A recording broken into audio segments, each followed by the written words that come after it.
Big boss అగ్ని పరీక్షకు పోయిండు. ఈ బిగ్ బాస్ అగ్ని పరీక్షకు పోయి ఇక్కడ నిర్మల్లా ఇక్కడ అమ్మ జారి పడితే బొక్కలు ఇరుగుతాయి, నడుమిరుగుతాయి. కొండలోన కోనలోన కాడెట్ల దుండుకుంటూ కండలతో కొండల పిడి చేసి పగలనక రాత్రనక ఎండనక వాననక ఒళ్ళు వంచి చెమట కార్చినోని ఈ గట్లు చెట్లు పుట్టలు నాకు చుట్టాలు పిల్లగా. అవు ముసలోడా, ఆ వయసులో ఉన్నప్పుడు ఏదైనా చేస్తాం, పడేస్తావు 10 ఎకరాలైనా. వయసు అయిపోయినప్పుడు కొంచెం తగ్గాలి, ఎక్కడ నెగ్గాలో కాదు తాత. వేమన చెప్పిన వేదాంతం, బ్రహ్మం చెప్పిన కాలజ్ఞానం అక్షరాల నిజమవుతున్న ఈ రోజుల్లో పల్లెటూళ్ళలో భూకామందులు, పట్టణాలలో రౌడీ ముఠాలు, బాధ్యత తెలియని ఉద్యోగులు, బడాయి పలికే పెద్ద మనుషులు, కానీ ఇక్కడ మచ్చలేని మట్టి మనుషులు, అడవి మనుషులు. ఆదిలాబాద్ అడవిలో నిర్మల్ దగ్గర, నిర్మల్ ఘాట్ దగ్గర ఈ పచ్చని ప్రకృతి, టేకు చెట్లను, ఈ అందాలను, కోతులను, కోయిలను చూస్తే నీకేమనిపిస్తుంది తాత? ఒక్క రాగం అందుకో. మా ఊరు మందార మాల కిలకిల రాగాల జోలా, మా ఊరు మందార మాల కిలకిల రాగాల జోలా, చల్లనైన ఈ చిరుగాలులు నా పల్లె తల్లికి ఆభరణాలు, ఉయ్యాలలుగే చెట్ల కొమ్మలు మానేల తల్లికి తోరణాలు, కొండ కోనల్లోన పొడిచేడి తొలిపొద్దు ఎడలోన తృప్తికి లేదా ఎద్దు, మా ఊరు మందార మాల కిలకిల రాగాల జోలా. ఆహా, ఎట్టుంది పిల్లగా ఈ పచ్చని ప్రకృతిలో, ఈ అడవి తల్లి ఒడిలో ఓలలాడుతుంటే బువ్వ తినకున్నా ఏమి లేదు. అసలు చాలా మంది 100 కోట్లతో బిల్డింగ్ కట్టుకుంటారు, కానీ 100 కోట్లు కాదు. నిర్మల్ ఘాట్ దగ్గర ఈ పచ్చని చెట్లలో ఉంటే 100 కోట్ల బిల్డింగ్ లా కాదయ్యా, ప్రకృతిలో ఉండండి డ్యూడ్.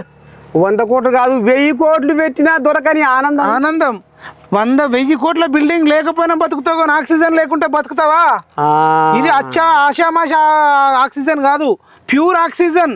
కానీ తాత, రేపు నువ్వు ఆక్సిజన్ బుద్ధి మెడకేసుకొని తిరిగే రోజులు ఉన్నాయి హైదరాబాద్ లో, ఢిల్లీలో. వస్తుంది ఆ రోజు, వస్తుంది ఆ రోజు వస్తుంది. అడవులను మొత్తం ఆగం చేస్తున్నారు. ఇక ఆనలు పడతలేవు, మేము కప్పల పెళ్లిళ్ళు చేస్తున్నాం, మేము కప్పలకు పెళ్లిళ్ళు చేస్తున్నాం అంటే ఈ కథలు పడితే ప్రకృతిని పగ్గం పాడు చేస్తే ప్రకృతిని నాశనం చేస్తున్నాం అనుకుంటారు. సిగ్గి లజ్జ ఉందా ఏమన్నా? నిర్మల్లో పోయినసారి కానీ ఈసారి కానీ నీళ్లు, చెరువుల నీళ్లు రోడ్ల మీదకి వచ్చినాయి. నువ్వు నిర్మల్ స్కూల్ చూసినావు కదా, ఎంత పాడుపడ్డ స్కూల్ అయింది, ప్రాథమిక ప్రభుత్వ పాఠశాల. నువ్వు దాని మీద ఏమొక్క రాగం అందుకో.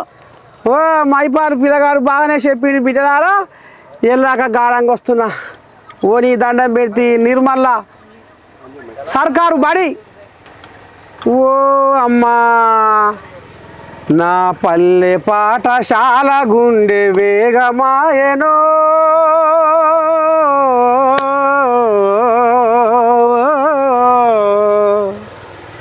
వేగమై గుండె ఆగిపోవునేమో, మాట రాక నా తల్లి మూగబోవునేమో.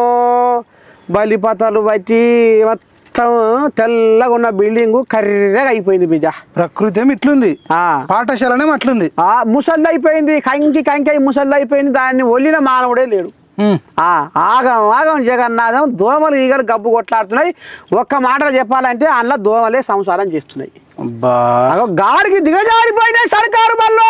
కానీ సర్కారు బళ్ళలో చదువుకున్న వాళ్ళు కలెక్టర్లు అయ్యారు, ఇంజనీర్లు అయ్యారు, డాక్టర్లు అయ్యారు, మేధావులు అయ్యారు. మళ్ళీ వాళ్ళే మింగేస్తున్నారు.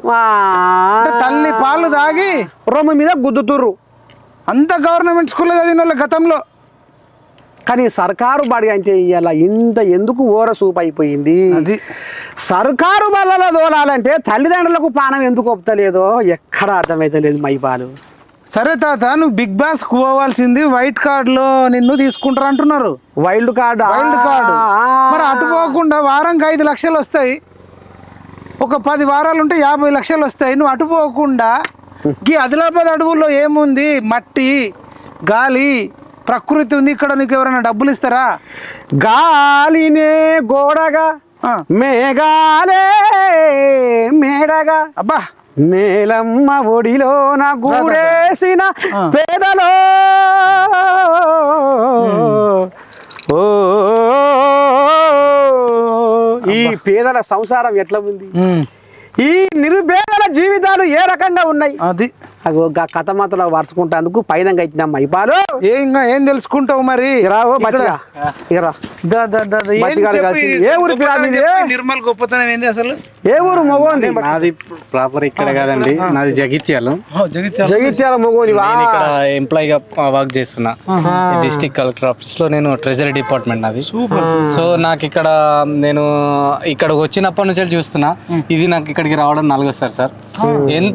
మనం ఎంత స్ట్రెస్లు ఉన్నా కానీ మనం ఇక్కడికి వచ్చినామంటే ఆటోమేటిక్గా మన మైండ్ ఫ్రీ అయిపోతుంది.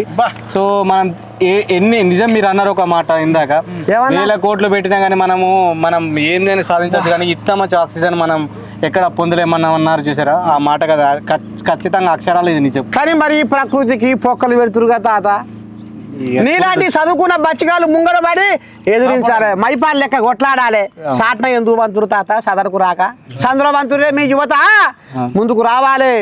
నేటి బాలలే, నేటి పౌరులే రేపటి రాజకీయ నాయకులు, అది రేపటి దేశ నిర్మాణానికి పునాదులు. అది నాకెందుకు అని నాకెందుకని మీలాంటి యువత సాట్న వండొద్దు తాత. ఇగో మీ తాత మేము కంకణం కట్టుకున్నాం, ఈ ప్రకృతిని కాపాడాలి, ఈ నేలను కాపాడాలి, ఈ నీరును కాపాడాలి, ఈ గాలిని కాపాడాలి. వజ్ర వైడూర్యాల కన్నా ఈ గాలి గొప్పది.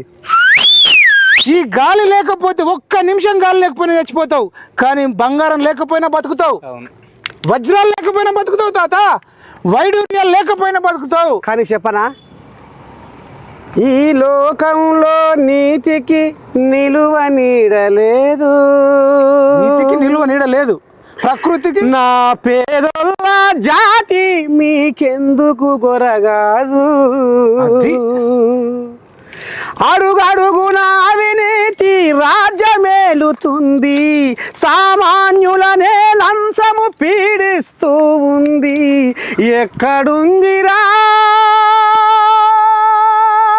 న్యాయము, ఆ న్యాయము చెప్పే గొంతే మూగబాయరా, ఏడముందిరా మానవత్వము, ఆ మానవత్వమే దినదినము దిగజారెనురా, ఆ మానవత్వమే దినదినము దిగజారెనురా. కనపడుతుందా? ఇప్పటికీ లంచాలు తీసుకుంటుర్రు.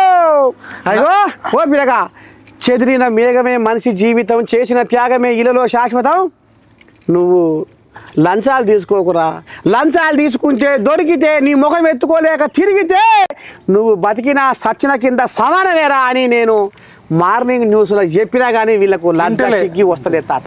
అందుకనే తాత ఒక నరసాయి తాతను ఒక మైపాల్ జాతవను మాట్లాడితే సరిపోదు. డబ్బు సంపాదించడం కాదు డ్యూడ్, ప్రకృతి సంపాదించాలి, గాలిని సంపాదించాలి.